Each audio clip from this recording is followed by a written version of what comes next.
Good morning, everybody. Can everybody hear me? Yes. Excellent. We were putting that sequence together in the office this week, and my colleague Rob said, what music do you want to go with the sequence? And I said, something upbeat, get everybody's adrenaline pumping. And he said, what's the point of that? And I said, well, get everybody excited. He said, but then you'll walk on stage.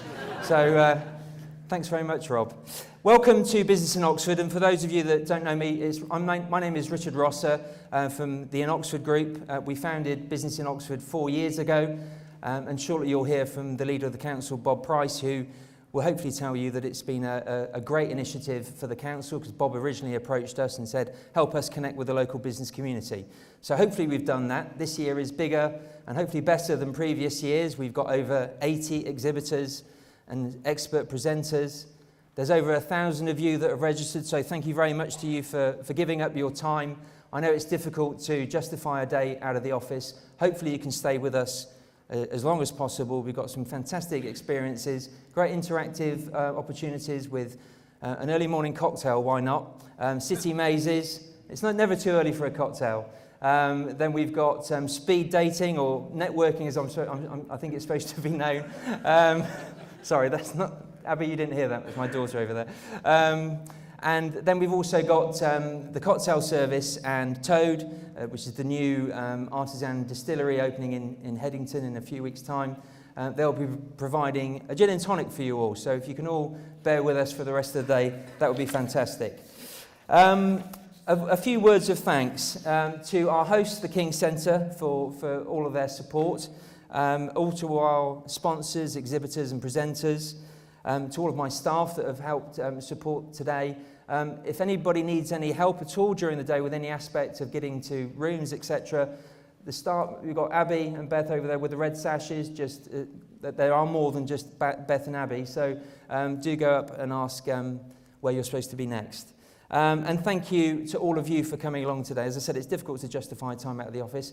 We hope it will be worthwhile. As I said, there's lots of great things for you to absorb, people to talk to, exhibitors to visit. A lot of people put a lot of time into today, and hopefully you'll make it worth their while, because you, as the delegates, are the magic ingredient that hopefully makes this day memorable. So thank you very much to you for all of your time. I'm going to hand over to your host for this morning's session, John Kennedy, and I hope you have a wonderful day. Thank you.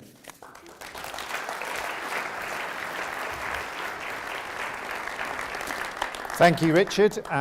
Welcome, everyone. I think we all appreciate the logistical challenge of something like Business in Oxford, so I think we should give Richard a round of applause for organising it all for us. Well, a lukewarm round of applause will be absolutely fine. What are we looking forward to today? Well, think about the expertise, the brain power, the experience and the skills in this room and in this conference today.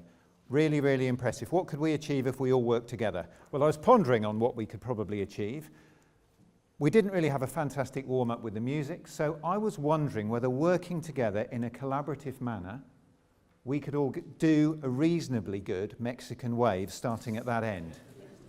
Now, come on, we're all probably very, very bright, a lot of brain power, physically able. Mexican wave, starting that end. 3, 2, 1, go.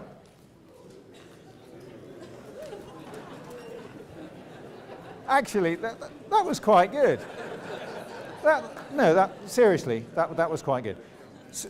So what are we looking forward to today? Well, we've got obviously some headline and expert speakers, and in these days of fake news, alternative facts, and hosepipe bans, we have got some fantastic speakers coming up.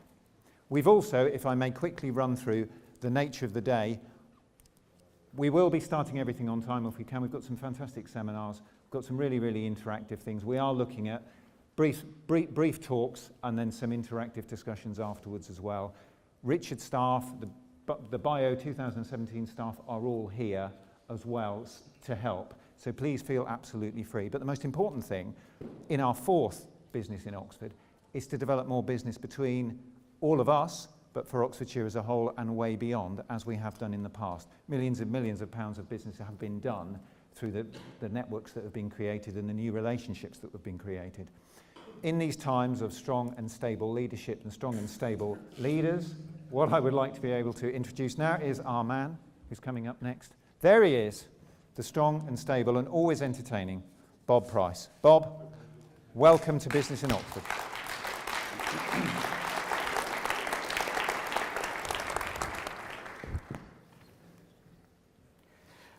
Well, I'd like to add my welcome to everyone that Richard gave you earlier on. I think this is a fantastic event, and it reflects really the commitment we made as a council back in 2008 to put far more emphasis than had previously been the case on developing our economy locally.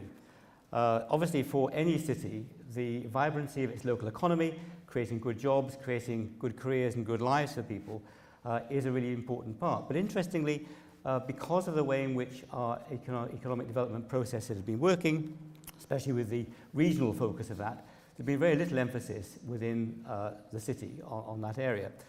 But the creation of the LEP in 2010, 2011 really stimulated us to put a lot more emphasis here, and this meeting is a manifestation of that commitment. We also have a very active economic growth steering group which works closely with our business partners to ensure that the issues which are central for the economy of the city are being addressed. And we want to try and develop that further in the next period. We've been doing a review of its work, and we'll be coming out with some proposals in the autumn for developing that growth group, to getting more of the different sectors in the economy involved. We all know the importance now, given the imminence of Brexit and the changes that will require, how important it is to adapt our local economy, and we want to be on top of that, not behind the curve, in front of the curve, and making certain we can deliver.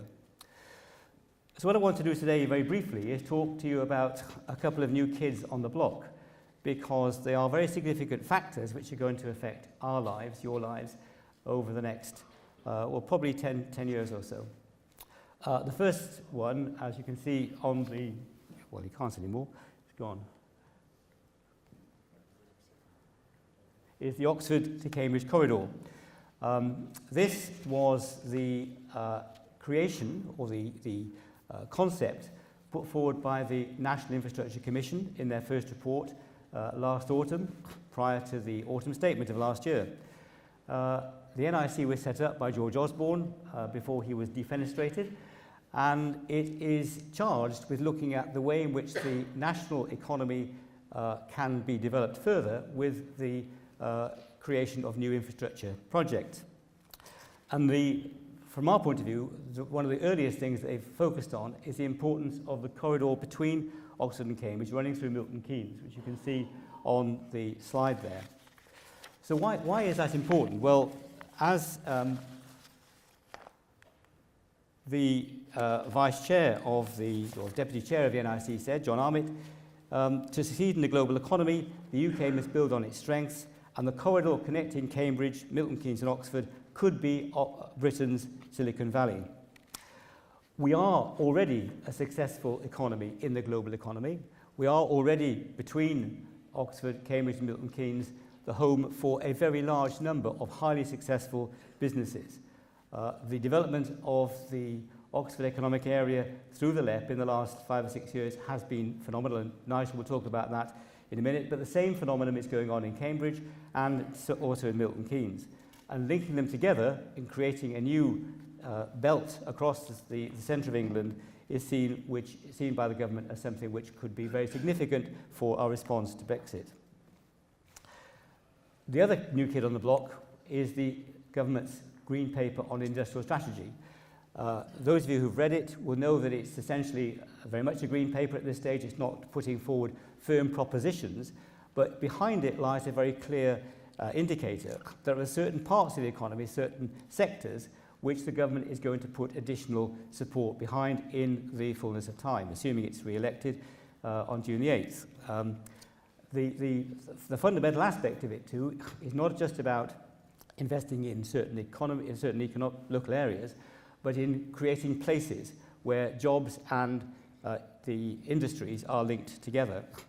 And their approach, the government's approach in this, links up directly with the Oxford to Cambridge corridor, because the purpose of the corridor is not just to create a link, transverse link across the centre of England through road or rail. It's very much to create a series of economic areas which are self-sustaining with housing and industry linked together, linked to that strategy for industry. So we have two big elements of government policy coming together: investment in infrastructure, investment in the industrial strengths of the economy. And we are at the heart of both.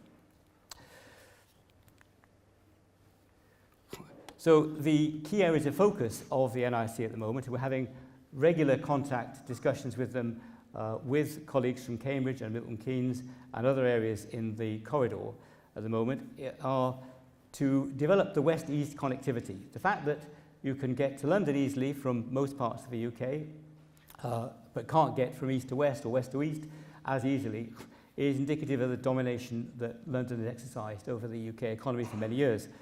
But the desire to strengthen west-east, east-west connectivity is very strong, particularly given the importance of the East Anglian ports now and the development of the economy around Swindon and Bristol as well. So there's a strong wish to see the Oxford to Cambridge corridor as part of a much wider corridor going from the east coast to Bristol. So that west-east connectivity through road or rail is at the heart of the corridor, although both the west-east rail and the road are likely to be much more long-term than some of the more industrial aspects of the strategy. Equally important, and really important for us here in Oxford, as you all will realise, is what we call the last mile connectivity. That is, it's all very well having potentially a corridor road or rail going across from west to east, but once you get to Wolvercote or you get to Redbridge, how would you get into the city centre? What is the local connectivity like? What is the area connectivity like? And all three cities, Cambridge, Milton Keynes and Oxford, have exactly the same problem. That is the problem of congestion, problem of inadequate road systems, inadequate systems of public transport, because they reflect old economies rather than the new economy, which is coming through the industrial strategy and the NIC investment. So what the NIC are looking at the moment, and they've asked us to look to 2050 in terms of our forward planning, is how we develop that transport infrastructure, which is so important for ensuring economic vitality in the three big areas, the three big nodes of the corridor. So it's about being pretty futuristic. It's looking at changing the way in which road systems and road space is used. It's looking at new forms of transport, including driverless vehicles, the investment in rail or light rail activity, and the development of other forms of new technology applied to transport systems. So, and also, of course, investment itself in the transport infrastructure. So for us, things like the Cowley branch line, things like the development of the link up to Long Hanborough and Long Hanborough station as a park and ride station, things like the forward tracking to Didcot, things like the development of the A420, not just the A40 and A34, are all part of that process of looking at the way in which we change our transport structures. And the NIC are very committed this autumn to a statement, a second report to the Chancellor for his autumn budget, as it will be this year, for the investment in significant parts of that in-area transport improvement. So alongside that work which the NIC is pushing us towards, we in Oxfordshire are working together, all the local authorities, through our growth board, which also has LEP representation on it and representation from the universities and the private sector, to create a joint spatial plan for Oxfordshire, which could then link in to the NIC conception of the corridor. And that joint spatial plan will cover infrastructure, it'll cover housing, it'll cover the whole issue of how we link housing and transport together with creating communities. You don't want to just create housing without the community structures beneath them, which is so important. So the purpose of the NIC second report will be to look at what they call the three clusters, Oxford, Milton Keynes and Cambridge, to look at what's planned within those clusters and the way in which they can develop both industrial innovation and transport innovation and housing innovation in those areas. And that placemaking agenda is at the heart of what the NIC are doing. Now, we will, in the next few months, be working through the Growth Board on the Joint Spatial Plan, on the work with our colleagues in the rest of the corridor. And as always with these projects, part of the issue is going to be creating a coordination system which brings those three bits together. But it's so important that we can't miss the opportunity to achieve that. So look out between now and the end of the summer for announcements about how that's going to be created. We're not going to try and replicate the Northern Powerhouse or the Midlands Engine or any other of the other parts of the country. What we're going to create is something unique for the corridor, for Oxford to Cambridge, for the high-tech cluster, which I think we represent. So I'll finish there. I don't want to carry on because I know there's other speakers, but just to re-emphasize the importance of that and the importance of the Local Enterprise Partnership in guiding that process, the importance of the Growth Board in guiding the process, and the importance of you keeping in touch with us about the developments and the opportunities which we have. We are a fantastic local economy. We're growing very fast, as Nigel will describe to you in a few minutes' time, and that's something we need to capture for the UK and go into a very rosy future for the people in Oxford. Thank you very much.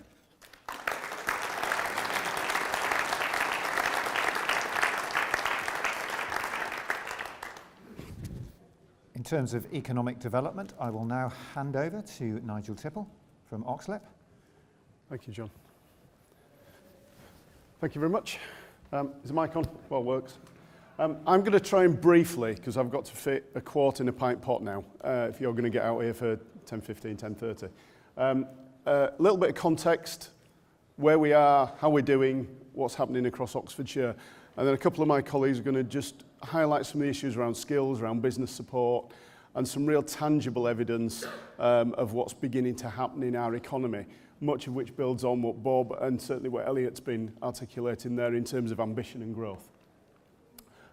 So first of all, I just thought for those in the audience not sure who does know what a LEP is, in terms of organisations, local enterprise partnerships, there are 38 in the country. There were 39.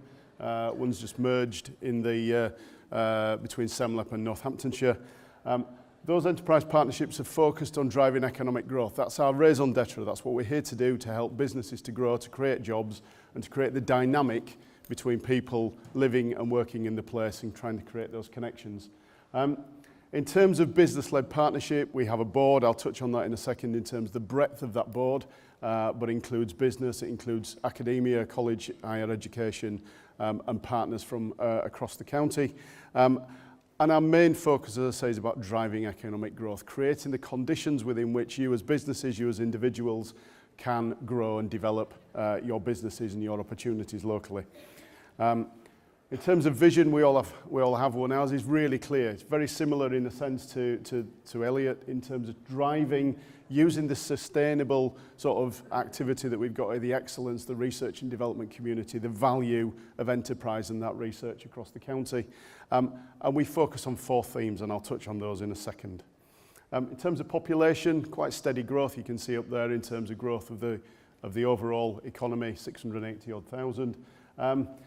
But the key issue is the quality, the brand. Oxford as a brand resonates worldwide. It means something to lots of people, whatever sector you're in, whatever place you're in, whether it's visitor economy or whether it's high-tech business. Oxford has a value, and we have to do more with that brand to drive growth and drive economic prosperity for the wider community. Our economic plan sets some quite ambitious targets. Those targets are derived from our local authority partners' ambition to really bring forward quality housing, to create the places that people want to live, and then the jobs that we need across the economy to support those growing businesses. I'll touch on the detail, but you'll see up there 85,600 was our ambition to generate 85,000 jobs by 2031. We're actually at 45,000 year 4. So we're doing rather well. The challenge is keeping pace with that growth. And the kind of sectors that Elliot just touched on in terms of dynamic growth, we need the quality places, we need the connectivity, we need the infrastructure to support that growth. And again, many of these facts will be familiar to you. Number of VAT registered businesses, the scale of growth across the economy, vibrant SME sector. we need to help them to scale up. The micros to small, small to medium, medium to large. The journey of those businesses is important, and we need to help them along that. And we'll touch on later some of the mechanisms we've got to help those startups become consolidated as small businesses and then begin to grow. World-class universities, we've touched on that already, and a well-educated population. And those growth plans, again, I'll skip through these fairly quickly, but in terms of driving growth, we've talked about the number of jobs, private sector investment. Our investment programme, I've got a slide towards the end of this that just give you a flavour. It's over 2.2 billion. It's nearly that £2.5 billion worth. By the time we've got some additional match funding in, it's a significant programme, whichever part of the country you're in, Northern Powerhouse, Midlands Engine. We're competing on a global stage with an economy that can drive UK PLC, and that's quite critical. We'll also touch on skills. That's been mentioned already. The skills team, my colleagues Sarah and Helen will touch on that in a second, but really starting to support apprenticeships, work experience, the whole kind of dynamic. And there's some stats up here. I'm not going to go through all these, you'll be pleased to know. You can look at these afterwards. But the critical issue for me is we have very low unemployment, 0.4% JSA claimant count, less than 2,000 people registered unemployed. We've then got a cohort of people who are on universal credit and on employment support allowance. But between them, we've got very low levels of unemployment. We've got a very tight labour market. And we've got to start retaining that talent, providing places for them to live and work, and driving the economy from the bottom up, as well as encouraging new investment coming in. In terms of jobs, I touched on that. You can see the numbers up there. So these are easily accessible data. But in the period up to 2015, you can see there a trend of significant job growth from a base in 2011, up to 417,000 jobs across our economy at the end of 2015-16. So very, very significant growth. We don't know what Brexit will do, whether there'll be a blip in there, who knows, but there has been consistent growth, real confidence in our business community, and a business community that's looking to the future, not looking back over their shoulders. In terms of partnership, it is dynamic.